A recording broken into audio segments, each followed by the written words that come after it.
నమస్తే, welcome to 99 TV. SIR special intensive revision. దీని పేరు చెప్తే కొన్ని రాష్ట్రాలు, కొన్ని పార్టీలు ఎందుకు ఉలిక్కిపడుతున్నాయి? కారణం ఏంటి? మతలబ్ ఏంటి? మొన్నటికి మొన్న బీహార్లో బ్రహ్మాండంగా ప్రభావం చూపిస్తుందని రాహుల్ గాంధీ గారు ఉబలాటపడి మొత్తం రాష్ట్రం అంతా సమగ్రంగా తిరిగేసి మరీ చెప్పిన ఈ ఓటు చోరీ ఎలాంటి ఇంపాక్ట్ చూపించిందని తర్వాత ఓటర్ వాళ్ళు చేస్తే జస్ట్ 2% అట. మరి పాపం ఆయన అంత చేటు తిరిగారు, అంత చేసినా కూడా 2% మాత్రమే ఎందుకు ప్రభావం చూపింది అనేది అర్థం కాని విషయం ఒకటి. ఇక రెండో అంశానికి వచ్చేప్పటికీ 7 సిస్టర్స్ ఆఫ్ ది ఈస్ట్ అంటుంటాం మనం. ఈశాన్య రాష్ట్రాలు ఎప్పుడో పెట్టుకున్న పేరు, ఆ పేరు ఇప్పుడు ఆ రాష్ట్రంలో ఉన్న తీరు, దాంతోపాటు వెస్ట్ బెంగాల్, ఇంకా కేరళ మరో కాశ్మీర్ కాబోతుందా? వీటన్నిటి మీద సమగ్రంగా చర్చించడానికి, విశ్లేషించడానికి మనతో ఉన్నారు political analyst and senior journalist Srisailam గారు. నమస్తే శ్రీశైలం గారు. శ్రీశైలం గారు, అంటే ఓటు చోరీ దగ్గరే వద్దాం, అక్కడి నుంచి దీంట్లోకి వెళ్ళిన ఎస్ఆర్లో చాలా విస్తారంగా తిరిగారని పాపం రాహుల్ గాంధీ గారు.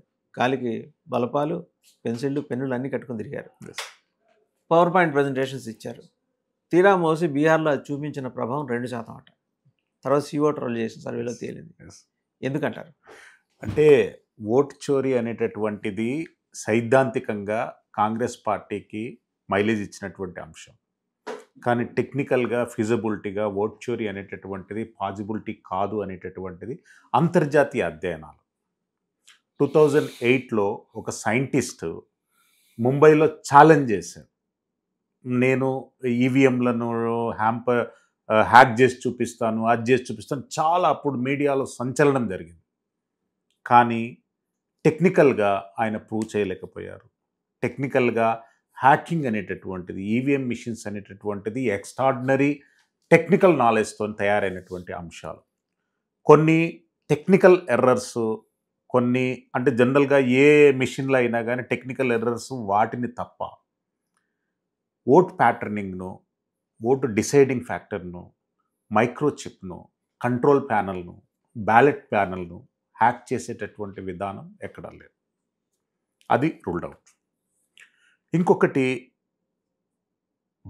మనకు బీహార్ ఎగ్జాంపుల్కి వస్తే, బీహార్లో మొట్టమొదటిసారిగా, అంటే యోగి ఆదిత్యనాథ్ ముఖ్యమంత్రి అయినప్పుడు ఉత్తరప్రదేశ్లో ఏ ప్యాటర్న్ అయితే ఉపయోగపడిందో ఆ ప్యాటర్న్ ఇక్కడ ఉపయోగపడింది. అంటే యాంటీ హిందూ ఓట్స్ స్ప్లిట్ అయ్యాయి, హిందూ ఓట్లన్నీ యూనిఫైడ్గా పడ్డాయి. అందు గురించి వచ్చినటువంటి 7%, 6% హైప్ లోపట సంపూర్ణమైనటువంటి మెజారిటీని ఎన్డీఏ సాధించగలిగింది. ఎన్డీఏ మెజారిటీని సాధించడానికి ప్రధానమైనటువంటి కారణాలు, బీహార్ బార్డర్ డిస్ట్రిక్ట్స్లలో ఎన్నో జాతి వ్యతిరేక కార్యక్రమాలు అనేటటువంటిది కొనసాగుతున్నాయి. వాటితోని విసికి వేసారిపోయినటువంటి జనాలు మనకు ఒక భద్రతమైనటువంటి పరిపాలన, సుభిక్షమైనటువంటి పాలన కొనసాగాలనే ఉద్దేశంతో నితీష్ కుమార్ గారి నాయకత్వాన్ని వాళ్ళు బలపరిచారు. Nitish Kumar is not a good politician, is a good CEO. పొలిటీషియన్కు సీఈఓకు అదే డిఫరెన్స్ ఉంటుంది. పొలిటీషియన్ ఎప్పుడు ఓట్లను హైప్ చేసుకోవాలని చూస్తాడు. సీఈఓ ఏం చేస్తాడంటే ఉన్నటువంటి నిధులను సరైనటువంటి సక్రమమైనటువంటి మార్గంలో వాటిని ఉపయోగించుకోవాలని అనుకుంటారు. రాష్ట్రీయ మహిళా కోశ్ అనే ఒక స్టడీస్లో నేను బీహార్ రాష్ట్రంలో మొత్తం తిరిగినాను. ప్రతి జిల్లా, ప్రతి మండలం ఆల్మోస్ట్ ఆల్ తిరగడం జరిగింది. అక్కడ ఓట్ ప్యాటర్న్ అనేటటువంటిది ఒక మాస్ కాల్ ఇస్తే టర్న్ అయ్యేటటువంటి ఓట్ ప్యాటర్న్. మీకు డెవలప్మెంట్ ఇండెక్స్ అనేది కనిపించదు. పథకాలు, ఆకర్షణలు, వెల్ఫేర్స్, స్కీమ్స్ అనేటటువంటిది ఎక్కడ కనిపించాయి అన్నమాట. ఇది ఒక మాస్ లీడర్ కాల్ ఇస్తే దానికి లోనై ఓట్ ప్యాటర్న్ అనేది కొనసాగుతుంది. బీహార్ ప్రజలు గత 15 సంవత్సరాల నుండి వాళ్ళకంటూ ఒక ప్రత్యేకత ఉంది అనేటటువంటి దాన్ని వాళ్ళు నిరూపించుకున్నారు. ఎడ్యుకేషన్లో చాలా వరకు పెరిగారు. అక్కడ ఎంప్లాయ్మెంట్ ఆప్షన్స్ అనేటటువంటిది పెరిగాయి. స్టాఫ్ సెలక్షన్ కమిషన్లో 100 మంది రిక్రూట్ అయితే 40-45 మంది బీహారీ, ఉత్తరప్రదేశ్ వాళ్ళు ఎందుకు వస్తున్నారంటే వాళ్ళు మారాలనుకుంటున్నారు, ఎడ్యుకేషన్ వైపు మళ్ళాలనుకుంటున్నారు. ఆ పూర్వపు రోజులన్నింటినీ కూడా ఇప్పుడు తుడిచిపెట్టుకోవాలని అనుకుంటున్నారు. ఎస్ఐఆర్ని ఇంప్లిమెంట్ చేసి సుమారు 68 లక్షల ఫేక్ అండ్ డబుల్ ఓట్స్ను డిలీట్ చేయడం జరిగింది. అవి చాలా కీలకమైనటువంటి పాత్ర పోషించాయి. అంటే కొన్ని అంటే అన్ని ఓట్లు కావు. ఉత్తరప్రదేశ్లో ఉన్నటువంటి ఓట్లు బీహార్లో ఉన్నాయి. బీహార్లో ఉన్నటువంటి ఓట్లు 7 సిస్టర్స్లో ఉన్నాయి. అందు గురించి వాటిని పక్కడబందీగా రిగ్గింగ్ జరగకుండా, బూత్ క్యాప్చర్స్ జరగకుండా, మాల్ ప్రాక్టీసెస్ జరగకుండా కేంద్ర ప్రభుత్వ బలగాలు కట్టడి చేయగలిగినాయి. అందు గురించి బీహార్ రాష్ట్రంలో ఈరోజు మనకు ఆ రిజల్ట్ అనిపించింది.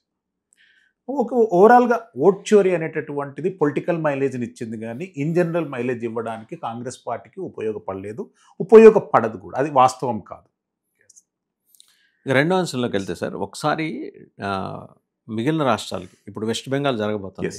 బీజేపీ ఆల్మోస్ట్ క్రాక్ డౌన్ చేద్దామని చూస్తుంది. మమతా బెనర్జీ ఆవిడ దాన్ని ఏమంటారు, ఆ ఫ్రేమ్ని 6 జోన్స్కి 6 టీమ్స్ని ఫామ్ చేసి మటిక్యులస్గా వాళ్ళు అక్కడ వెళ్ళి వర్క్ చేయాలి. ఎందుకంటే where they are lost in the earlier elections అక్కడ ఎక్కువ ఫోకస్ పెట్టారు. సగం సీట్లు సాధించాలని. లాస్ట్ టైం 75 ఎంతో వస్తే 72 ఎంతో వస్తే 7-8 మంది వెళ్ళిపోయారు. 65 మిగిలినాయి. అవి అట్లా ఉండగా ఇప్పుడు కొత్తగా ఇంకొక 100 సీట్స్ మీద టార్గెట్ చేసింది. అలాగే పక్కనున్న అస్సాంలో 100 అసెంబ్లీ సీట్లు టార్గెట్ చేసింది. బీజేపీ అంత ప్రతిష్టాత్మకంగా తీసుకోవడానికి గల కారణం ఏంటి? అండ్ మమతా బెనర్జీ విజయావకాశాలు ఎందుకు సన్నగిల్లుతున్నాయంటున్నారు? అంటే భారతీయ జనతా పార్టీ దేశంలో ఇతర రాష్ట్రాలను పోల్చుకుంటే ఒక 28 రాష్ట్రాలలో ఉపయోగించినటువంటి స్ట్రాటజీలన్నీ వెస్ట్ బెంగాల్కు ఉపయోగిస్తే కూడా భారతీయ జనతా పార్టీ గెలుపు అనేటటువంటిది నల్లేటి మీద నడకలాగానే కొనసాగుతుంది. ఎందుకంటేనంటే అక్కడ సైద్ధాంతికంగా కానివ్వండి, రాజకీయంగా కానివ్వండి, ఆర్థికంగా కానివ్వండి, గత 40 సంవత్సరాల నుండి విధ్వంసకరమైనటువంటి నిర్ణయాలు కొనసాగాయి. దేశంలో ఏ రాష్ట్రం కూడా లేనట్టు ఒక దేశానికి బార్డర్ అనేటటువంటిది వెస్ట్ బెంగాల్ కొనసాగుతుంది. సుమారు 9 జిల్లాలు బంగ్లాదేశ్కు బార్డర్గా ఉన్నాయి. బంగ్లాదేశ్ దేశంతోని 4096 కిలోమీటర్ల బార్డర్ను ఇండియా షేర్ చేస్తుంది. ఒక వెస్ట్ బెంగాలే 2216 కిలోమీటర్ల బార్డర్ను షేర్ చేస్తుంది. దాంట్లో ఉన్నటువంటి ఉత్తర్ దక్షిణ్ దింపూర్లు కానివ్వండి, నలంద కానివ్వండి, మురిదాబాద్ కానివ్వండి, మీరు రీసెంట్ స్ట్రాటజిక్స్ అంటే ఎక్కువ నేను జనరల్గా ఇప్పుడు మనకి ఏదైనా స్టాటిస్టికల్ ఇన్ఫర్మేషన్ తీసుకోవాలంటే 1951 నుండి తీసుకుంటారు. నేను 2011 నుండి ఈరోజు వరకే తీసుకుంటాను. 2011 ఇప్పుడు నేను చెప్పినటువంటి 5-6 జిల్లాల స్టాటిస్టిక్స్ ఏంటంటే అప్పుడు హిందువుల పాపులేషన్ ఆయా జిల్లాలలో 83% ఉన్నారు. ఈరోజు మీరు గణాంకాలు తీసుకుంటే అది 32 పడిపోయింది. అంటే ప్రభుత్వ లెక్కలే ఇంకా వాస్తవాలకు వెళ్తే మాత్రం మీకు 80-90% ఆ విలేజ్ ఆ డిస్ట్రిక్ట్స్లలో గ్రాప్స్ అనేది పడిపోయేది జరిగింది. ఒక దేశం ఇంకో దేశంతోనే డివైడ్ అవుతున్నప్పుడు మిత్ర సంబంధాలున్నా, శత్రు సంబంధాలున్నా, ఎలాంటి విభేదాలున్నా లేకున్నా కానీ బార్డర్ అనేది కామన్. బంగ్లాదేశ్కు ఇండియాకు ఇప్పటి వరకు బార్డర్ అనేటటువంటిది పూర్తిగా లేదు. ఫెన్సింగ్ లేదు కదా? లేదు. ఎందుకంటేనంటే కమ్యూనిస్టు ప్రభుత్వాలు కొద్ది వరకు నిర్మించాయి. మమతా బెనర్జీ వచ్చాక అసలు బార్డర్ నిర్మాణానికి ఆమె 1% కూడా కోఆపరేషన్ చేయలేదు. కేంద్ర ప్రభుత్వ బలగాలు, కేంద్ర ప్రభుత్వ అధికారులు, కేంద్ర ప్రభుత్వ ఆంతరిక మంత్రులు కానివ్వండి, హోమ్ మినిస్ట్రీ కానివ్వండి, ఎక్స్టర్నల్ అఫేర్స్ మినిస్ట్రీ కానీ రాష్ట్ర ప్రభుత్వంతో 17 సార్లు సంప్రదింపులు జరిపాయి. అమ్మ గత ప్రభుత్వాలు ఫెన్సింగ్ కట్టాయి, మీ ప్రభుత్వం వచ్చాక 450 కిలోమీటర్ల ఫెన్సింగ్ పెండింగ్ ఉంది. 2216 కిలోమీటర్ల బార్డర్ ఒక రాష్ట్రం షేర్ చేస్తుంది. మీకంటే ముందున్నటువంటి కమ్యూనిస్టు ప్రభుత్వాలు కూడా నిర్మించినాయి, కానీ మీకు నిర్మించడానికి గల ఇబ్బంది ఏంటి? మీరు ఎందుకు కోఆపరేట్ చేయడం లేదు?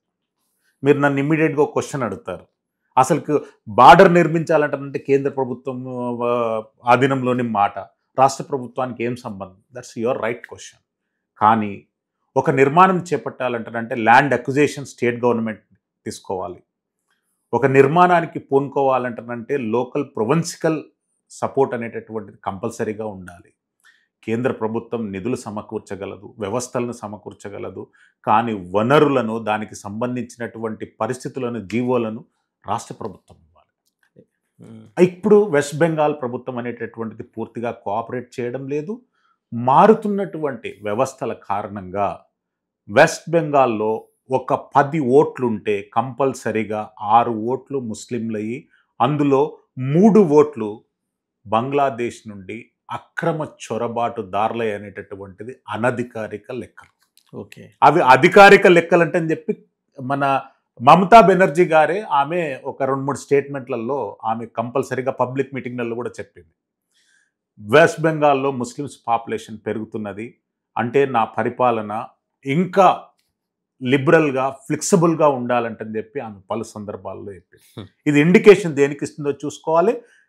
29 రాష్ట్రాల్లో ఉన్నటువంటి seems she wants to go for appeasement politics. అంటే అది కూడా కాదండి. ఎందుకంటారంటే ఆమె ఒక కన్ఫైన్మెంట్లో పరిపాలన కొనసాగించాలని అనుకుంటుంది. ఒక సెటప్ పీపుల్ మైండ్ సెట్కు లోబడి పరిపాలన కొనసాగించాలని అనుకుంటుంది. సరే, ఇప్పుడు ఏ దేశంలో అయినా కానీ inclusive nationalism and exclusive nationalism అనేది 2 ప్యాటర్న్స్ ఉంటాయి. అంటే పొలిటికల్ పార్టీలు ఎక్స్క్లూజివ్ నేషనలిజంకు అలవాటు పడ్డాయి, ప్రజలు ఇన్క్లూజివ్ నేషనలిజానికి అలవాటు పడ్డారు. భారతదేశంలో ఉన్నటువంటి ముస్లింలు ఎవరు కాన్స్టిట్యూషనల్కి వ్యతిరేకంగా వ్యవహరించాలని అనుకోరు, ఇన్ఈక్వాలిటీకి వ్యతిరేకంగా వ్యవహరించాలని అనుకోరు. కానీ ఇన్క్లూజివ్ ఐడియాలజీని, ఎక్స్క్లూజివ్ ఐడియాలజీ అంటే ఓన్లీ రిలీజన్, మేమే సర్వస్వం, పార్టీల మైండ్ సెట్ అట్లా ఉన్నాయి. మమతా బెనర్జీ గారిని తృణమూల్ కాంగ్రెస్ పార్టీని ఓన్లీ బంగ్లాదేశ్కి నుంచి ఇక్కడ వలసదారులు వచ్చినటువంటి వాళ్ళ సంక్షేమం గురించి పనిచేయమని చెప్పలేదు. ఇక్కడ ఉన్నటువంటి దేశంలో ఉన్న ముస్లింలు అక్కడ టస్లింగ్ చేస్తున్నారు, వ్యతిరేకిస్తున్నారు. కానీ పార్టీలు పట్టించుకోవడం లేదు. పార్టీలేమో ఎక్స్ట్రాడినరీకి వెళ్తున్నాయి, వీళ్ళు అక్కడ ఉన్నటువంటి ప్రజలేమో ఇంక్లూజివ్కి వెళ్తున్నారు. అట్లా కాంట్రడిక్షన్స్ ఏర్పడుతున్నాయి. ఆమె ఆలోచన విధానం అనేటటువంటిది ఆమెను 2 సార్లు గెలిపించాయి. 3వసారి గెలవనీయమని చెప్పి భారతీయ జనతా పార్టీ అనుకుంటుంది. కానీ 28 రాష్ట్రాలలో భారతీయ జనతా పార్టీ ఎంత కష్టపడ్డదో అంతకంటే 10 టైమ్స్ కష్టపడితే బెంగాల్లో రిజల్ట్ తీసుకురావడానికి అవకాశం ఉంటుంది. ఎందుకంటే ఒక 40 సంవత్సరాల కమ్యూనిస్టుల ప్రభుత్వం తర్వాత అంతకంటే కూడా దుర్మార్గమైనటువంటి ప్రభుత్వం ప్రజల్ని పరిపాలిస్తుంది. వాళ్లకు వ్యవస్థలన్నా, రాజ్యాంగం అన్నా ఒక రకంగా ఎస్. ఎందుకంటే అసలు మనం ఊహించలేనటువంటి దుర్మార్గాలు అక్కడ జరుగుతున్నాయి. మన ఇలాంటి సంఘటనలు మన దేశంలోనే జరుగుతున్నాయా అనేటటువంటి అంశం. ఎవరైనా కష్టపడి చొరపాటుదారుడు వస్తే, మనం వస్తే వెలగొట్టాలని అంటాం. ప్రభుత్వం వస్తే వచ్చినటువంటి 24 గంటలలో గుర్తింపు కార్డులు, ప్రభుత్వం నుండి ఎన్ని వెల్ఫేర్ స్కీమ్లు వాళ్ళకు అందాలో అంతకంటే డబల్ అందిస్తున్నప్పుడు మరి దాన్ని మనం ఎట్లా చూసుకోవాలనేటువంటి చూడాలి. బెంగాల్ ప్రజలు మాత్రం ఈసారి సరైనటువంటి తీర్పు ఇవ్వడానికి సిద్ధంగా ఉన్నారు. దాన్ని పొలిటికల్ పార్టీలు ఇన్క్యాచ్ చేసుకోవాలి. అది భారతీయ జనతా పార్టీ, కాంగ్రెస్, కమ్యూనిస్ట్లా, ఇంకెవరైనా జాతీయ పార్టీ చూసుకోవాలి. It is going to be ఒక సకారాత్మకమైన రాష్ట్ర పునర్నిర్మాణానికి వాళ్ళు నడుం కట్టాలి. వాళ్ళు గతంలో చాలా దగ్గర వరకు వచ్చినాయి. ఈ చొరబాటుదారుల దొంగ ఓట్ల కారణంగానే గత ఎన్నికలలో study indicates that 1,07,00,000 bogus voters are still there in more than అండి. ఇప్పుడు మనకు around మనకు బీహార్లో టోటల్ పాపులేషన్ 13 కోట్లు అండి. 13 కోట్లలో ఓటు హక్కు ఉన్నటువంటి వాళ్ళు 7,80,00,000 మంది. అందులో 68 లక్షలు బోకస్ ఓట్లుగా గుర్తించారు. ఎస్ఐఆర్ అంటే మన స్పెషల్ ఇనిషియేటివ్ రివిజన్ అనేటటువంటి ఫార్మెట్ తోని సుమారు 68 లక్షల బోకస్ ఓట్లను డిలీట్ చేస్తే ఇప్పుడు వచ్చినటువంటి రిజల్ట్కు ఆ బోకస్ ఓట్లు ఓన్లీ 5% పాత్ర పోషించినాయి అనుకుందాం. అట్లీస్ట్ 5% డెమోక్రటిక్ వ్యాల్యూని మనం ప్రొటెక్ట్ చేసిన వాళ్ళం అవుతాం కదా. ఆ సిద్ధాంతాలతో ఇప్పుడు అన్ని రాష్ట్రాలలో వెళ్ళాలనుకుంటున్నారు. ఎస్ఐఆర్ను 12 స్టేట్స్లలో ఇంప్లిమెంట్ చేయాలనుకుంటున్నారు ఫస్ట్ ప్రాజెక్ట్ కింద. అది ఎస్ఐఆర్ అనేటటువంటిది ఈ ఎలక్షన్ కమిషన్ కానీ, లేదంటే నరేంద్ర మోడీ గారి ప్రభుత్వం కానీ, లేదంటే అమిత్ షా గారి ఇనిషియేటివ్స్తో ఏర్పడినటువంటిది కాదు. భారత రాజ్యాంగంలో ఉన్నటువంటి ఒక వెసులుబాటు అది.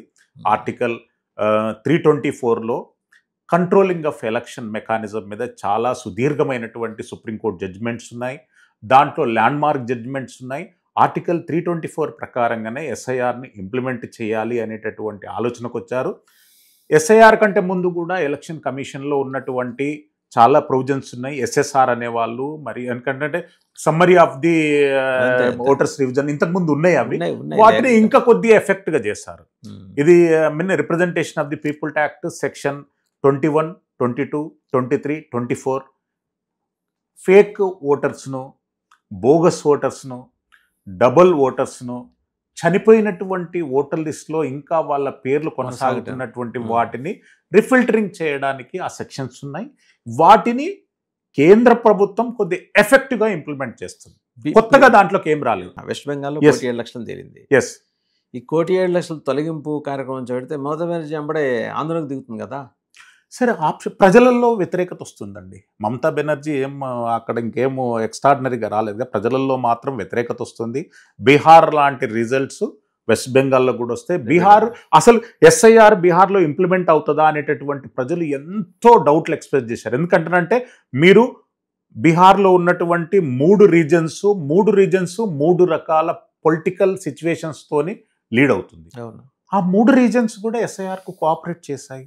అసలుకు ఈ భూమియార్ కమ్యూనిటీ అండ్ ఈ కమ్యూనిటీ ప్రాధాన్యం ఉన్నటువంటి ప్రాంతాలలో అధికారులు పోవడానికి జంకేటటువంటి వాళ్ళు వెల్కమ్ చేసి బోకస్ ఓటర్లను, ఫేక్ ఓటర్లను, చనిపోయిన వారి ఓటర్లను డిలీట్ చేయడానికి ఎలాంటి మాల్ ప్రాక్టీసెస్ లేకుండా వాళ్ళు కంట్రోలింగ్ మెకానిజం డెవలప్ చేసుకొని కోఆపరేట్ చేశారండి. దాని రిజల్ట్ 5 సంవత్సరాలలో బీహార్ ప్రజలు చూడబోతారు. గత 15 సంవత్సరాల నుండి నితీష్ కుమార్ గారి నాయకత్వంలో వాళ్ళు చూస్తున్నారు, భవిష్యత్తులో చూడబోతారు. సో బెంగాల్ అయిపోయింది. ఒక్కసారి మనం ఈ సదరన్ స్టేట్స్ కన్సర్న్ దగ్గరికి వద్దాం. ఎస్, ఇప్పటివరకు అంటే ఇప్పుడు మనకు అందుతున్న లెక్కలన్నీ కూడా ఊహాజనితమే అనుకుందాం, కాసేపు లేకపోతే అడ్రస్ వచ్చాం. ఈ డీలిమిటేషన్ తర్వాత 175, ఆంధ్రప్రదేశ్లో 210 కాబోతున్నాయి సీట్లు. తెలంగాణ 119, 153 కాబోతున్నాయి. అలాగే 84 మంది ఎమ్మెల్యేలు కొత్తగా రాబోతున్నారు. 2 రాష్ట్రాలు 26 మంది ఎమ్మెల్సీలు రాబోతున్నారు. ఇవన్నీ ఓకే. ఎంపీల దగ్గరకు వచ్చేప్పటికి యూపీ, బీహార్ కలిపి 225 పెరుగుతుంటే మొత్తం సౌత్ ఇండియా కలిపి 65 పెరుగుతున్నాయి అనేది సౌత్ ఇండియా నుంచి ఉన్నవాళ్ళు, అంటే జనాభా ప్రాతిపదిక తీసుకుంటే వచ్చే ఇబ్బంది. దీనికి సంబంధించిన కరెక్షన్ మెకానిజం ఏమన్నా కేంద్రంలోని ఎన్డీఏ ప్రభుత్వం చేసే అవకాశం ఉంది? ఎందుకంటే మాకు తక్కువ సీట్లు వచ్చాయని వీళ్ళు డిప్రైవ్ అవుతున్న ఆ ఫీల్ నుంచి వీళ్ళని బయటపడారు కదా. అంటే సీట్ల అలాట్మెంటు అండ్ సీట్ల డీలిమిటేషన్లో ఏర్పాటు విధానానికి కేంద్ర ప్రభుత్వానికంటే కూడా ఎలక్షన్ కమిషన్కు భారత ఈ గణాంకాలు ప్లానింగ్ కమిషన్ కొన్ని లిమిటేషన్స్ ఉంటాయండి. వాటికి అనుకూలంగానే అక్కడ ఉత్పత్తి అవుతున్నటువంటి పర్ క్యాపిటా, అక్కడ ఉన్నటువంటి జనాభాలో ఉన్నటువంటి యాక్టివేషన్ బట్టి ఈ లిమిటేషన్ అనేది జరుగుతుంది. సౌత్ ఇండియాలో సీట్లు పెంచాలి, ఇక్కడ ఉన్నటువంటి ఓటర్లకు అనుకూలంగా వాళ్ళకు ప్రాతినిధ్యం లభించాలంటే చెప్పి ఇప్పుడు కొత్త డిమాండ్ కాదు. ఎంజీఆర్ గారు ఉన్నప్పుడు కూడా ఆయన మేము ఎంతమంది జనాభా ఉన్నామో అంతమందికి లేరు అంటని చెప్పి ఆయన ఒక యాజిటేషన్ మోడ్ కూడా తీసుకెళ్ళారు. అప్పటి నుండి కూడా వీటికి సమీక్షంగా ఉన్నటువంటి కొనసాగుతున్నటువంటి సమీకరణాలు అన్నీ ఉన్నాయి.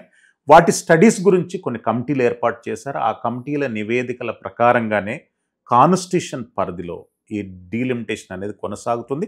ఆంధ్రప్రదేశ్, తెలంగాణ రాష్ట్రాలు 2గా విడిపోయాయి. వాటి లోపల కొన్ని అత్యధిక జనాభాతో సఫర్ అవుతున్నాయి, కొన్ని అసలు జనాభా లేకుండా సఫర్ అవుతున్నాయి. వాటిని మళ్ళీ సమీకరించుకొని ప్రభుత్వం దానికి ఒకటి, అంటే కేంద్ర రాష్ట్ర ప్రభుత్వాలు సమాలోచనతో చేయవలసినటువంటి పని. ఏది ఏమైనా జనాభా ప్రాతిపదికతోనే డీలిమిటేషన్ ప్రాసెస్ అనేది కొనసాగుతుంది. If such is the case, ఉత్తరప్రదేశ్లో కానీ బీహార్లో కానీ నార్త్ ఇండియన్ స్టేట్స్లో జనాభా చాలా ఎక్కువ ఉంటుంది. వాళ్ళ జనసాంద్రతకు అనుకూలంగా వాటిని తగ్గించాలి, వీటిని పెంచాలి అనేటటువంటి డిమాండ్ చాలా లాంగ్ నుండి కొనసాగుతుంది. సపోజ్ ఒక అసెంబ్లీ సెగ్మెంట్కి 15 లక్షలు అనుకుందాం సార్, ఎగ్జాంపుల్. ఈ 15 లక్షలు అక్కడ 25 లక్షలు చేస్తే కానీ ఈ సీట్లు సమానంగా రావు.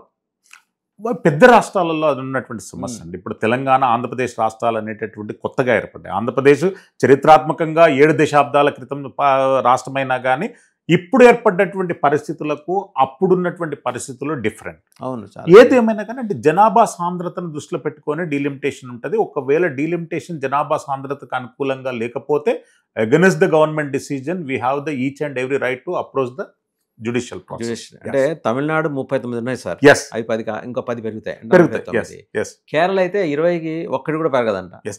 అంటే ఈ అంశం మీద 1981-82 ఎంజీఆర్ గారు ప్రస్తావన తీసుకొచ్చారు. సౌత్ ఇండియాలో ఈ సీట్లన్నీ తగ్గుతున్నాయి, మాకు ఇండిస్క్రిమినేట్ జరుగుతుంది, ఏదైనా కానీ ఓట్ పోల్ పార్టిసిపేషన్ కానీ చట్టసభలలో ఏదైనా ప్రాతినిధ్యం వహిస్తున్నప్పుడు సౌత్ నార్త్కు ఇండిస్క్రిమినేషన్ అందు గురించే జరుగుతుందంటని చెప్పి ఎంజీఆర్ గారు ఆ రోజు చాలా పెద్ద ఎత్తున యాజిటేషన్ అనేది ఆయన అంటే యాజిటేషన్ మూడ్లో తీసుకొచ్చారు. బీయింగ్ ఏ చీఫ్ మినిస్టర్ చాలా వాయిస్ వేదికలలో ఆయన వాయిస్ని రేజ్ చేసినటువంటి దాఖలాలు ఉన్నాయి. కేరళకు వస్తలక different atmosphere sir. Administration of justice అనేటటువంటిది లోకల్ బాడీస్ దగ్గర ఎక్కువగా ఉంది. ప్రభుత్వాల దగ్గర కన్నా పాలకుల కన్నా కూడా లోకల్ బాడీస్కి ఎక్కువ ఎగ్జిస్టెన్స్ ఇచ్చారు.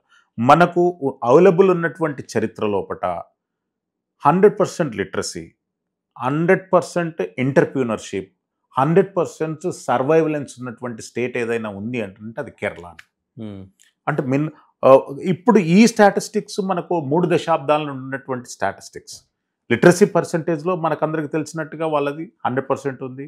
సర్వైవలెన్స్లో కానివ్వండి, పర్ క్యాపిటా ఇన్కంలో కానివ్వండి, జీడిపి ప్రొడక్షన్స్లో కానివ్వండి, కేరళ అన్ని డెవలప్మెంటల్ పారామీటర్స్. ఉగ్రవాదంలో కూడా అలాగే ఉందిగా. ఉగ్రవాదం అనేటటువంటిది రీసెంట్లీ పెంచిపోలిస్తున్నటువంటి వాళ్ళకు అంశాలు. గతం మీరు ఈ డెవలప్మెంట్ ఇండెక్స్ని కేరళగిన మీరు చూస్తే మీరు 81, 82, 83 ఆ ప్రాంతాలలో కేరళను గాడౌన్స్ కంట్రీ అనేవాళ్ళు. కేరళ, తమిళనాడులో ఉన్నటువంటి దేవాలయాలు ప్రపంచంలో ఎక్కడ కాంపిటేట్ చేసినా కానీ అక్కడ లేవు. ఇప్పుడు తమిళనాడులో కొద్ది వరకు దేవాలయాలు ప్రొటెక్ట్ అయ్యాయి. ద్రవిడ ఉద్యమాలు కానివ్వండి, అక్కడ ఉన్నటువంటి యాక్టివ్ పోలరైజేషన్స్ కానివ్వండి, అక్కడ కొనసాగుతున్నటువంటి హిందూ వ్యతిరేకత ప్రొటెక్ట్ చేయగలిగింది. కానీ కేరళకు వచ్చేటళ్ళకి అక్కడ డిఫెన్స్ మోడ్లోకి, పర్టికులర్గా అక్కడ కమ్యూనిస్టుల ప్రభావం పెరగడం, కమ్యూనిస్టులు సిద్ధాంతికంగా కంటే కూడా ఎక్కువ పొలిటికల్గా పరిపాలన కొనసాగిస్తుండడం అనేటటువంటిది చాలా వరకు డ్యామేజ్ చేశాయి. అక్కడ కొన్ని ఉగ్రవాద సంస్థలు షెల్టర్ ఇవ్వడం అనేటటువంటిది ఓపెన్గా ప్రభుత్వాలు చేశాయి.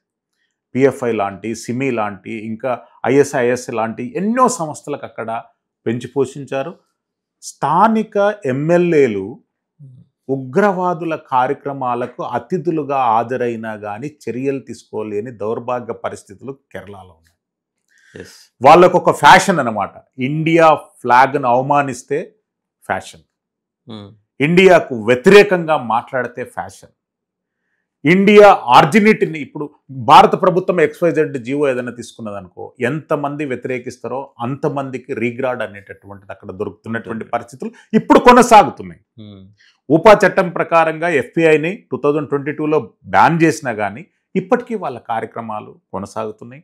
అధికారిక అండదండలు వాళ్ళకు అందుతున్నాయి. వాళ్ళు పరేడ్లు నిర్వహిస్తున్నారు. భారత ప్రభుత్వానికి వ్యతిరేకంగా పరేడ్లు నిర్వహిస్తున్నారు.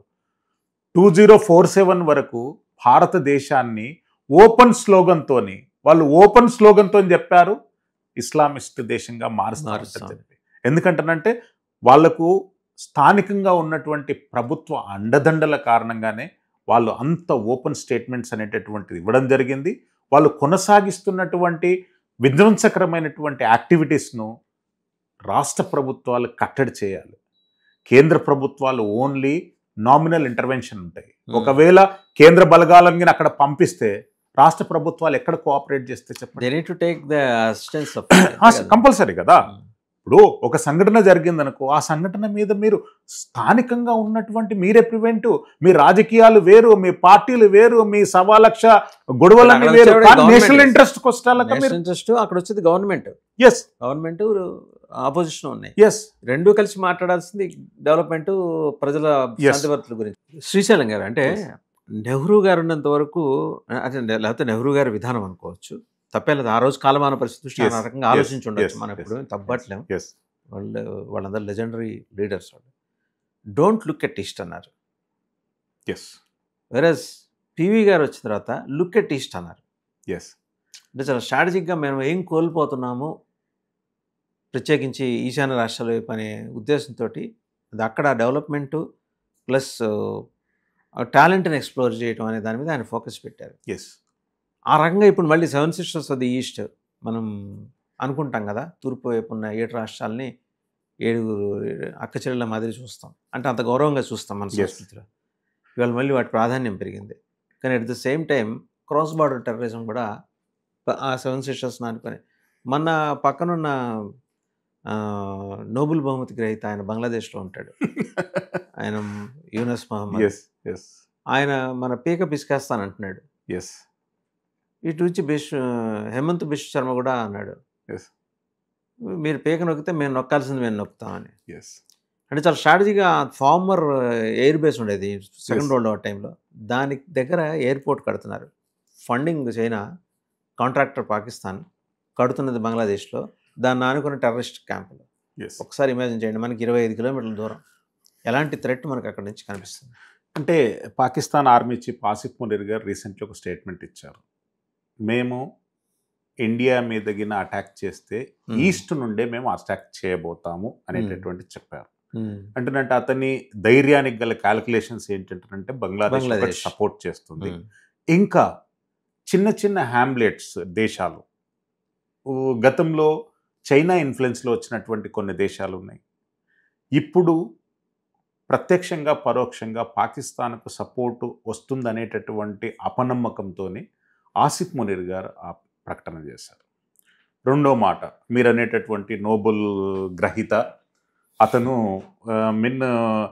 తంతే బుర్రలు గుప్పలు పడతారు మన సామెత ఉంటుంది, అట్లా ఏదో అనుకోకుండా జీ జిన్పింగ్ దగ్గరికి వెళ్ళొచ్చిన తర్వాత టోన్ అండ్ టెనర్ మారింది ఆయన. ఎస్ అంటే వాళ్ళు యాక్సిడెంటల్గా వచ్చినటువంటి పదవిని ముందు పెట్టుకొని మేము చికెన్ నెక్కును మొత్తం కబ్జా చేస్తామంటానంటే నీకున్నటువంటి స్థాయి ఎంత, నీకున్నటువంటి లెవెల్ ఎంత, భారతదేశం తలుచుకుంటేనే ఈరోజు నీకు ఒక మనుగడ ఉంది. భారతదేశం పెట్టినటువంటి భిక్షతోని, భారతదేశం ఇచ్చినటువంటి పవర్తోని, భారతదేశం ఇచ్చినటువంటి ప్రాజెక్టులతోని నువ్వు శ్వాస పీల్చుకుంటున్నావు. లేదంటనంటే నీ స్థాయి ఏంటి, నువ్వేంటి, నీ బతికేంటి, నువ్వు ఉండేటటువంటి ఎగ్జిస్టెన్స్ ఏంటి.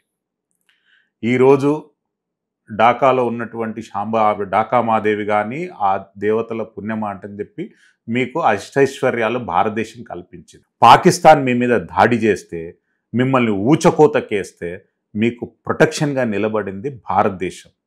ఈరోజు వచ్చినటువంటి నువ్వు దాంతో నువ్వు భారతదేశం మీద కామెంట్ చేసేటటువంటి స్తోమత, స్థాయి, సామర్థ్యం, హక్కు, అర్హత అనేటటువంటిది నీకు లేదు.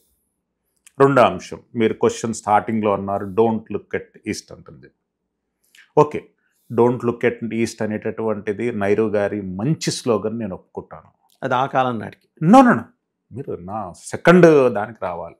డోంట్ లుక్ ఎట్ ఈస్ట్ అంటేనంటే అక్కడ జరుగుతున్నటువంటి ఒక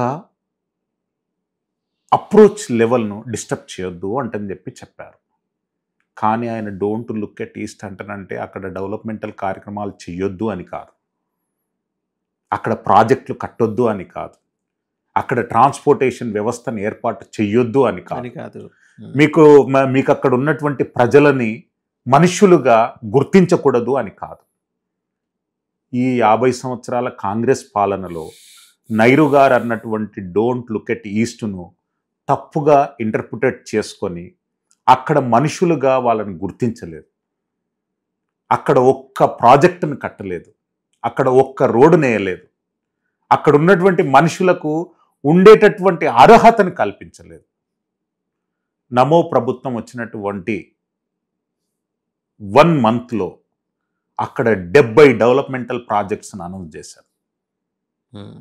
మన కిషన్ రెడ్డి గారే, మన దగ్గర ఉన్నటువంటి కిషన్ రెడ్డి గారే ఈశాన్య రాష్ట్రాలకు ఇన్ఛార్జ్ మంత్రిగా, అంటే అక్కడ డెవలప్మెంటల్ కార్యక్రమాలకు ఇన్ఛార్జ్ వ్యక్తిగానే వ్యవహరించారు. ఇప్పుడు భారతదేశంలో ఏ రాష్ట్రంలో లేనటువంటి డెవలప్మెంట్ ప్రాజెక్ట్స్ ఈస్ట్లో కొనసాగుతున్నాయి. దానికి చక్కటి నిదర్శనంగా త్రిపురలో ప్రభుత్వం మారింది, అస్సాంలో ప్రభుత్వం మారింది, మణిపూర్లో టస్లింగ్స్ కొనసాగుతున్నాయి. అక్కడ అంటే మణిపూర్ లాంటి సంఘటనలు అనేటటువంటిది మనకు బయట చెప్పేటటువంటి మీడియా వేరు, అక్కడ జరుగుతున్నటువంటి వేరు. చొరబాటుదారులను స్థానికంగా నివాసం ఉంటున్నటువంటి ఎవరైతే వాళ్ళు వ్యతిరేకిస్తున్నారు. మీరు మా దేశానికి వచ్చి మీరు మా అగ్రిగేషన్ చేయడానికి మీకు ఎలాంటి హక్కు లేదు, మేము ఆపుతాం, నిరోధిస్తాం, లేదంటనంటే దాడులు చేస్తామంటని చెప్పి ఓపెన్గా వాళ్ళు ఛాలెంజ్ చేస్తున్నారు. దాన్ని ఇంటర్నేషనల్ మీడియా ఒక రకంగా చూపిస్తుంది, జాతీయ మీడియా ఒక రకంగా చూపిస్తుంది, స్థానికంగా ఉండేటటువంటి పరిస్థితులు ఒక రకంగా చూపిస్తాయి. అక్కడ చొరబాటుదారులను స్థానిక నివాసం ఏర్పాటు చేసుకున్నటువంటి అన్ని అర్హతలు ఉన్నటువంటి వాళ్ళు వ్యతిరేకిస్తున్నారు. గత ప్రభుత్వాలు వాళ్ళ వాయిస్ను తొక్కేశాయి. ఆపోజిట్ ఎవరైతే చొరబాటుదారులు ఉన్నారో వాళ్ళకు ఆయుధాలను సమకూర్చాయి, వీళ్ళని నిరాయుధుల్ని చేశారు. ఇప్పుడు నరేంద్ర మోడీ గారి ప్రభుత్వము చొరబాటుదారుల ఆయుధాలను కట్టడి చేసింది, ప్రజలలో మార్పు తెచ్చింది. డెవలప్మెంట్ ఉంటే ఏ రకంగా ఉంటుంది అనేటటువంటి నిర్వచనం చెప్పాలని అనుకుంటున్నారు. అక్కడ సుమారు 70-80 ప్రాజెక్టులు, మొత్తం 7 సిస్టర్స్కే. అవును. అక్కడ ఉంటున్నటువంటి ప్రజలు ఎవరు, వాళ్ళు క్రిస్టియన్సా, హిందూసా, ముస్లిమ్సా, XYZ అని ఏది చూడలేదు. వాళ్ళకు ప్రాజెక్టులు నిర్మించారు, వాళ్ళకు రోడ్లు 16 లైన్ల రోడ్లు 7 సిస్టర్స్ మొత్తంలో కవర్ చేస్తున్నాయి. ఇది అంత హిల్లీ టెరైన్లో. ఇంకా అంతకంటే పెద్ద ప్రాజెక్ట్ ఏముంటుంది? మీకు అక్కడ డైరెక్ట్గా రైల్వే లైన్లను ఎక్స్పెండ్ చేసేటటువంటి భౌగోళిక వసతులు అక్కడ లేవు. అందు గురించి మొత్తం కొండల్ని తొలిచి 16 లైన్ల రోడ్డు, భారత్మాల రోడ్డు కూడా మీకు 16 లైన్లు లేదు. వాళ్ళకు డెవలప్మెంట్ అంటే ఎట్లుంటుందో చూపించాలని అనుకుంటున్నారు. వాళ్ళకు భాష మీద మంచి పట్టుంది, కల్చర్స్ మీద మంచి పట్టుంది, లోకల్ వ్యవస్థల్ని గౌరవించేటందుకు మంచి పట్టుంది. వాళ్ళను అక్కడ కొనసాగిస్తున్నటువంటి ప్రభుత్వాలు నిర్లక్ష్యం చేశాయి. మీరు డోంట్ లుక్ ఎట్ ఈస్ట్ అని నైరు గారు అన్నటువంటిది, అక్కడ ఉన్నటువంటి ఒక కల్చర్ని డిస్టర్బ్ చేయొద్దు, వాళ్ళకు ఒక సెటప్ ప్రాక్టీసెస్ ఉన్నాయి, ఆ ప్రాక్టీస్ను మీరు డిస్టర్బ్ చేయొద్దు అన్నారు. కానీ అక్కడ మీరు డెవలప్మెంట్ చేయొద్దని అనలేదు.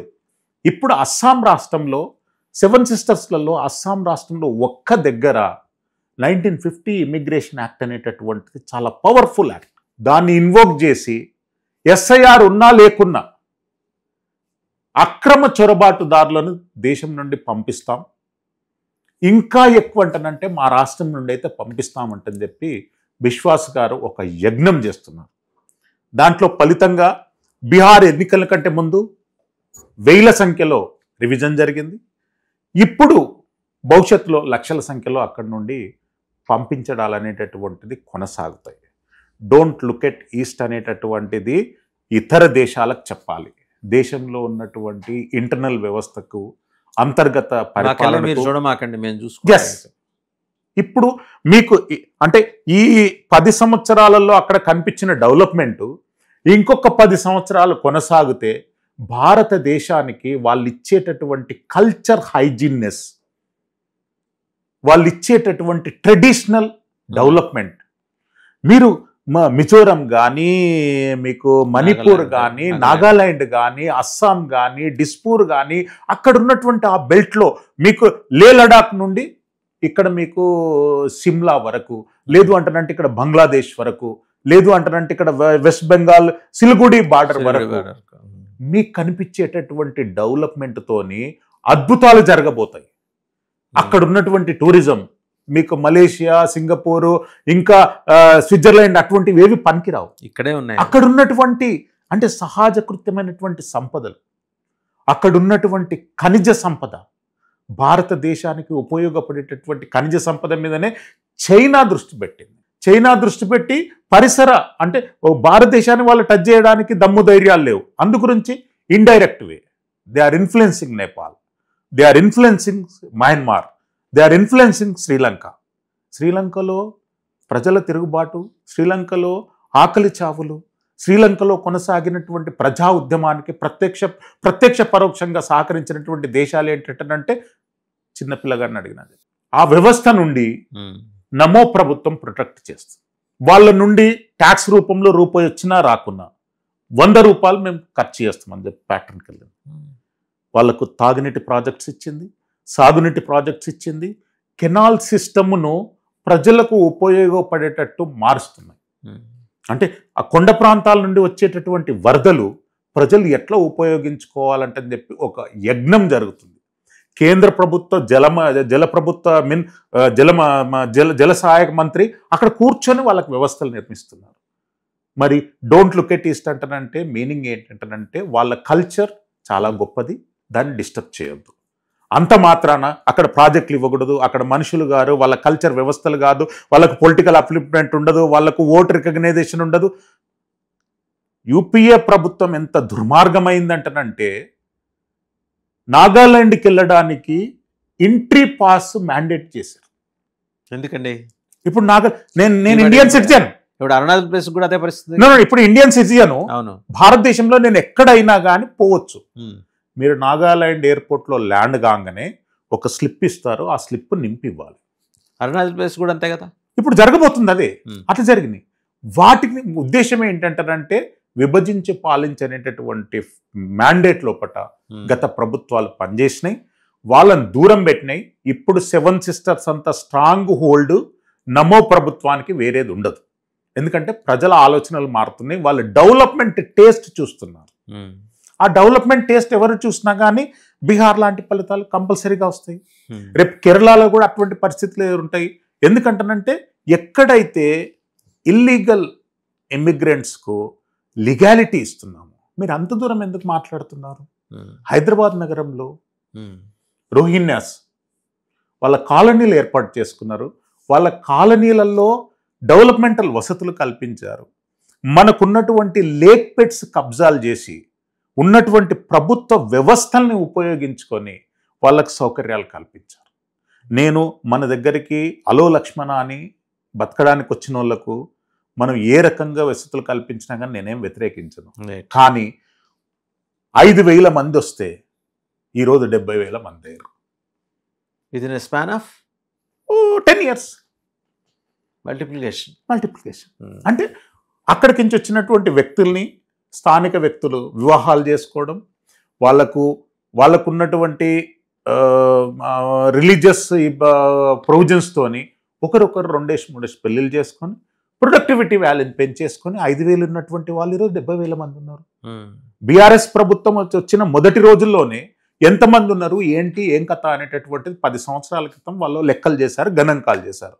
ఈరోజు కాంగ్రెస్ ప్రభుత్వం ఉన్నది దమ్ము ధైర్యం ఉంటే ఆ గణాంకాలు లెక్క చేసి చేయమని చెప్పండి. వాళ్ళకి ఎన్ని ఫెసిలిటీస్ ఇచ్చారు, వాళ్ళ కాలనీలకు డెవలప్మెంట్కి ఎవరు ఇచ్చారు, వాళ్ళకు ఎలక్ట్రిసిటీ ఎట్లా ఇచ్చారు, వాళ్ళకు ఐడి కార్డులు ఎట్లా ఇచ్చారు, వాళ్ళ పిల్లల్ని ఇక్కడ లోకల్స్ పెళ్లి చేసుకునేటటువంటి అవకాశాలు ఎట్లా కల్పించారు, పెళ్లి చేసుకున్నాక వాళ్ళకి సిటిజన్షిప్ ఎట్లా ఇచ్చారు. యుఎన్ ప్రొటెక్షన్ ఏదో ఉంది కదా. ఎస్, యుఎన్ ప్రొటెక్షన్ ఉంటే నీకు ఏ సందర్భాలలో ఇప్పుడు యుఎన్ ఏ సందర్భంలో ఉంటది?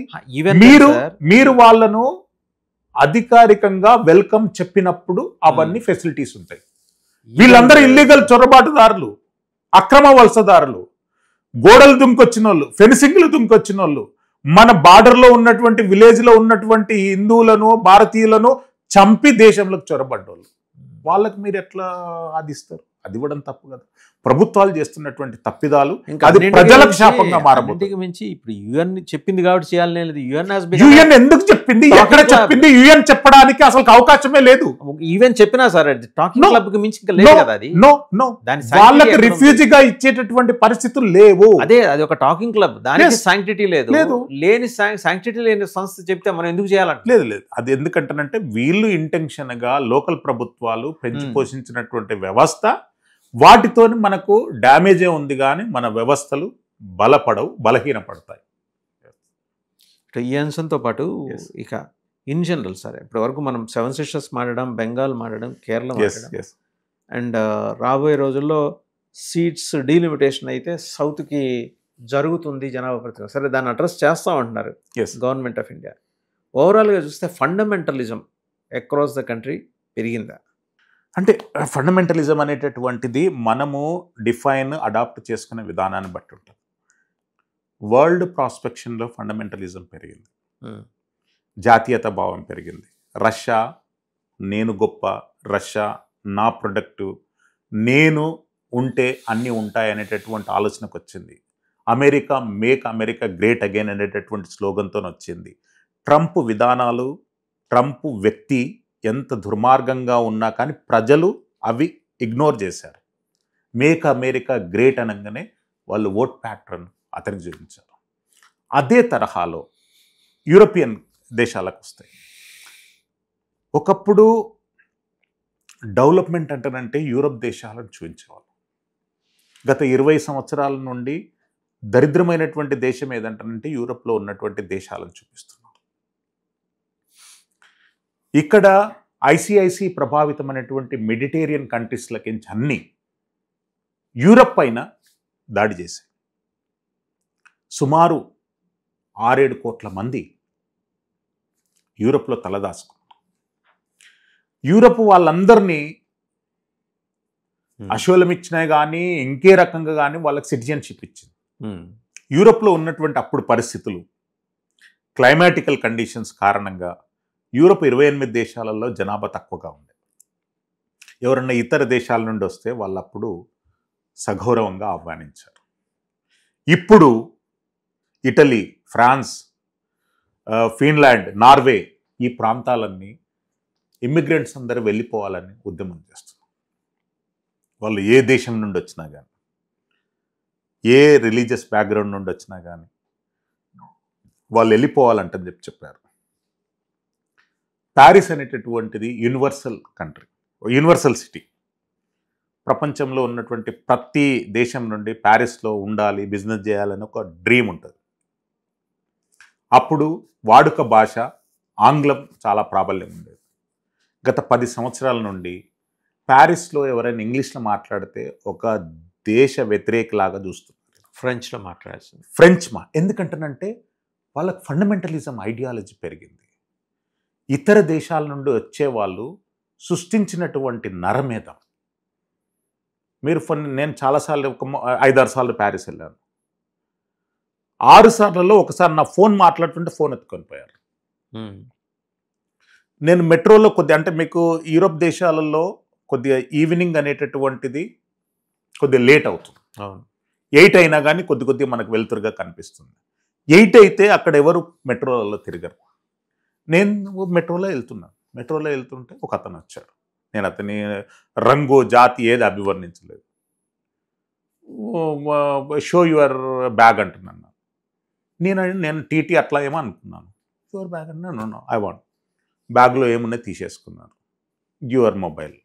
మనం అక్కడ రిసిస్ట్ చేసే పరిస్థితి లేదు. ఓకే, పరిస్థితి లేవు. అంటే ఒకప్పుడు ప్రపంచానికి బిజినెస్ హెడ్ క్వార్టర్గా వెలిసినటువంటి ప్యారిస్ ఈరోజు ఉన్మాద చర్యలతో సతమతం అవుతున్నది. ప్రజల అనార్గనైజ్డ్ వేగా ఉన్నారు. ప్యారిస్ మొత్తము మాన్యుమెంటల్ వాల్యూగా ఉంది, హ్యూమన్ వాల్యూ లేదు. అందుగురించి ఆయా దేశాలలో ఈరోజు ఉద్యమాలు వచ్చినాయి. మీరు రష్యాలో ఏ ప్రాంతానికి పోయినా కానీ వాళ్ళకి ఇంగ్లీష్ వచ్చినా, ఇంగ్లీష్ వర్డ్ ఉచ్చరించిన వాళ్ళు శత్రువులాగా చూస్తారు. ఒకప్పుడు అదే యుఎస్ఎస్ఆర్ మొత్తం రష్యా అఫీషియల్ లాంగ్వేజ్గా ఇంగ్లీష్ ఉండే, వాళ్ళు మార్చుకున్నారు. అదే ఇప్పుడు భారతదేశానికి వస్తే నరేంద్ర మోడీ కానివ్వండి, అమిత్ షా కానివ్వండి, XYZ ఎవరున్నా పర్వాలేదు. ఫస్ట్ జాతీయత భావానికి ప్రజలు ఇంపార్టెన్స్ ఇవ్వాలనుకుంటున్నారు. గతంలో ఎంత లిబరల్గా మాట్లాడినా, గతంలో ఎంత సోషల్గా మాట్లాడినా ఇప్పుడు నేషన్ ఫస్ట్ అనేటటువంటి ఆలోచన వచ్చింది. దానికి బెస్ట్ ఎగ్జాంపుల్ బీహార్ ఎలక్షన్స్. భవిష్యత్తులో రాబోయేటటువంటి వెస్ట్ బెంగాల్ ఎలక్షన్స్ కూడా బెస్ట్ ఎలక్షన్స్ జరుగుతాయి. ప్రజలలో ఒక వ్యతిరేకత భావం ఏర్పడింది. ఎన్ని రోజులు ఈ వలస చొరబాటుదారుల వాళ్ళ అగ్రిగేషన్స్ కొనసాగుతాయి అనేటటువంటిది ప్రజలలో ఆలోచన వచ్చింది. దానికి ప్రభుత్వాలు తలవంచక తప్పదు. ఎవరైతే జాతీయత భావంతో పనిచేస్తారో, ఎవరైతే ఇంక్లూజివ్ నేషనలిజంతో పనిచేస్తారో వాళ్లకు అగ్రతాంబూలం అనేది దొరుకుతుంది. ఆ ప్లేస్లో భారతీయ జనతా పార్టీ అని ఉండని, కాంగ్రెస్ పార్టీ అని ఉండని, రాహుల్ గాంధీ అని ఉండని, నరేంద్ర మోడీ గారు అని ఉండని, కాంగ్రెస్ పార్టీ లాంటి పార్టీలు వాళ్ళ పందాలను మార్చుకోవాలి. ప్రజల మారుతున్నటువంటి వ్యవహార శైలి కానివ్వండి, వాళ్ళ మైండ్ సెట్కి అనుకూలంగా వాళ్ళు పరిపాలనలు కొనసాగిస్తే ఇంకా తటస్థంగా ఉన్నటువంటి రాష్ట్రాలలో కూడా వాళ్ళ ప్రభుత్వాలు ఏర్పడతాయి. అతస్థంగా ఉన్నటువంటి రాష్ట్రాలలో ప్రభుత్వాలు ఏర్పడితే కాంగ్రెస్ పార్టీ గొప్ప కాదు, వాళ్ళ ఫెయిల్యూర్ అనుకోవాలి. కానీ తటస్థంగా ఉన్నటువంటి రాష్ట్రాలలో ప్రభుత్వాలు ఏర్పడితే వాళ్ళకి రికగ్నైజేషన్ ఉంటుంది, పొలిటికల్ మైలేజ్ పెరుగుతుంది, పొలిటికల్గా వాళ్ళ ఎగ్జిస్టెన్స్కి అనేటటువంటి ఛాన్సెస్ ఉంటాయి. ఒకవేళ వాళ్ళ మైండ్ సెట్ని మార్చుకోకుంటే ఒక 10 సంవత్సరాల తర్వాత కాంగ్రెస్ పార్టీ అనేది ఉండేది అని మన చరిత్ర పుస్తకాలలో చదువుకోవాలంటే. ఎందుకంటే అది అది బీజేపీ గొప్పతనం కాదు, అక్కడ నరేంద్ర మోడీ గొప్పతనం కాదు, ఇంకెవరు గొప్పతనం కాదు. ప్రజలు మారుతున్నారు, వాళ్ళ ఆలోచన విధానాలు మారుతున్నాయి.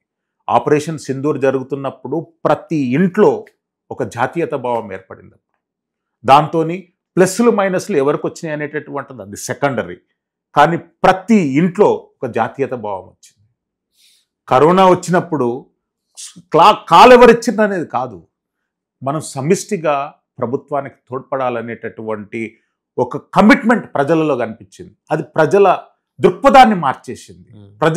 ప్రభుత్వాలు ఇచ్చినటువంటి కాల్స్కు ప్రజలు సహకరించారు. అటువంటి ఆలోచనలు భారతదేశంలోకి వచ్చాయి. ఇవి శుభ పరిణామం. ఇది కంటిన్యూటీ కావాలి అంటనంటే ప్రజల సహకారం కంపల్సరీ అవసరం. ప్రభుత్వాల మార్పు, పార్టీల మార్పు అనేటటువంటిది ప్రజల ఫార్మెట్లో పనిచేయాలి, ఓన్లీ రాజకీయాల ఫార్మెట్లో కాదు. ఎక్స్క్లూజివ్ నేషనలిజం అనేటటువంటిది పార్టీలు అవలంబిస్తున్నాయి, వాటిని మార్చుకోవాలి. ఇన్క్లూజివ్ నేషనలిజం అనేటటువంటిది ప్రజలల్లో పెరుగుతుంది. ప్రభుత్వాలు, పార్టీలు జాగ్రత్తగా వ్యవహరించవలసినటువంటి రోజులు ఇవి. రైట్, థ్యాంక్ యూ శ్రీశైలం గారు, థ్యాంక్ యూ వెరీ మచ్. చూసాం కదా, నేషనల్ ఇంక్లూజివ్నెస్ అనేది integral part of the entire. మొత్తం శ్రీశైలం గారు మాట్లాడిన దాంట్లో క్రక్స్ తీసుకుంటుంది. ఇది ఫండమెంటలిజం కాదు, నేషనలిజం. అంటే ప్రపంచవ్యాప్తంగా చోటు చేసుకున్న పరిణామాల్లో భాగంగా ఫ్రాన్స్లో ఇంగ్లీష్ మాట్లాడటాన్ని ఇంకో రకంగా చూస్తున్నారు.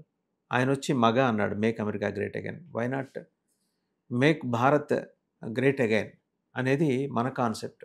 అది మోదీ గారు తీసుకొచ్చారు. ఇవాళ నెక్స్ట్ వచ్చే గవర్నమెంట్స్ అది ముందుకు తీసుకుపోతాయి. జస్ట్ లైక్ అది టార్చ్ మాదిరి ముందుకు తీసుకెళ్లాల్సిందే. సో ఇవాళ అది లోపిస్తే మనం ఇప్పటిదాకా కొన్ని రాష్ట్రాల్లో చూసాం, కేరళ చూసాం, వెస్ట్ బెంగాల్ చూసాం, నార్త్ ఈస్టర్న్ స్టేట్స్లో చూసాం, ఎలాంటి దుష్పరిణామాలు, విపరిణామాలు చోటు చేసుకుంటున్నాయో అది లోపించిన కారణంగా. అవి గమనించి దాన్ని కరెక్ట్ చేసుకునే మెకానిజంలోకి వెళ్ళే దీంట్లో ఆ చర్యలో భాగంగా మనం ఇంక్లూజివ్నెస్లోకి వెళ్ళాలనేది శ్రీశైలం గారు చెప్తున్న ఒక అర్థవంతమైన అబ్జర్వేషన్. ఆ దిశగా ఆ రాష్ట్రాలు కూడా ముందుకు నడుస్తున్నాయి. బట్ ప్రోగ్రెస్ రేట్ కొంచెం పెరగాల్సి ఉంటుంది. ఇట్ మే టేక్ టైం, కానీ అది విధిగా అటు వెళ్ళి తీరాల్సిందే అనేది నిశ్చితంగా ఆయన చెప్తున్న అభిప్రాయం. Thank you. Thank you.